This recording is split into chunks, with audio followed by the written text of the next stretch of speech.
ఎన్నికలు సమీపిస్తున్న వేళ బీజేపీ అధిష్టానం ఏపీపై ఫోకస్ పెట్టిందా? అందుకే కేంద్ర మంత్రులు ఒకరి తర్వాత ఒకరు వరుసగా రాష్ట్ర పర్యటనలు చేస్తున్నారా అంటే అవుననే తెలుస్తోంది.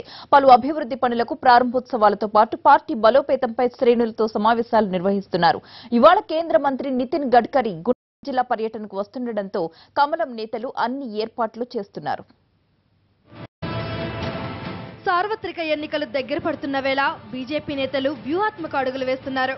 ఓవైపు ఏపీ కాషాయ దళం ప్రభుత్వంపై విమర్శలతో విరుచుకుపడుతుంటే, మరోవైపు రాష్ట్రంలో ఎన్నికలకు సర్వసన్నద్ధంగా ఉండేలా పార్టీ బలోపేతంపై దృష్టి సారించింది హైకమాండ్. ఇందుకోసం కేంద్ర మంత్రులు వరుస పర్యటనలు చేస్తున్నారు. ఇటీవల కడప జిల్లాలో కేంద్ర మంత్రి రాజ్నాథ్ సింగ్, రామ్ మాధవ్లు పర్యటించారు. రాయలసీమ జిల్లాల పార్లమెంటరీ స్థాయి ప్రతినిధుల సమావేశం నిర్వహించి దిశానిర్దేశం చేశారు. ఇక మరో కేంద్ర మంత్రి నితిన్ గడ్కరీ ఇవాళ గుంటూరు జిల్లాలో పర్యటించనున్నారు. ఉదయం పార్టీ కార్యకర్తలతో సమావేశం అనంతరం ఆకివీడులో పలు పనులకు ప్రారంభోత్సవాలు చేయనున్నారు.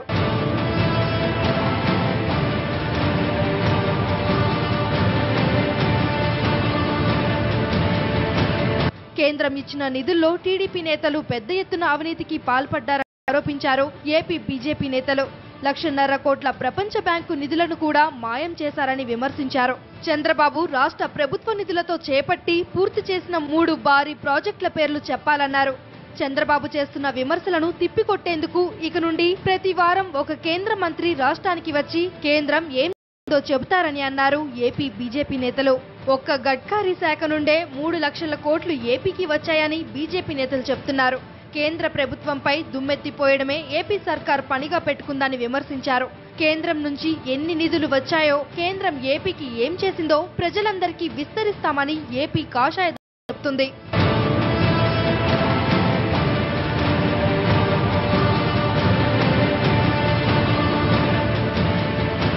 మరోవైపు కేంద్రంలో బీజేపీ నేతృత్వంలోని ఎన్డీఏ పరిపాలనపై బీజేపీ రాష్ట్ర శాఖ ప్రజాభిప్రాయ సేకరణను చేపడుతుంది. దీనికోసం సోషల్ మీడియాను వినియోగించుకుంటుంది. పాలన, నియోజకవర్గాలలో మౌలిక పరిస్థితులు, ఎన్నికల్లో పోటీ చేయాలని భావిస్తున్న అభ్యర్థులపై ఆరా తీస్తుంది. ఆయా అంశాలపై నమో యాప్ ద్వారా ప్రజల అభిప్రాయాలను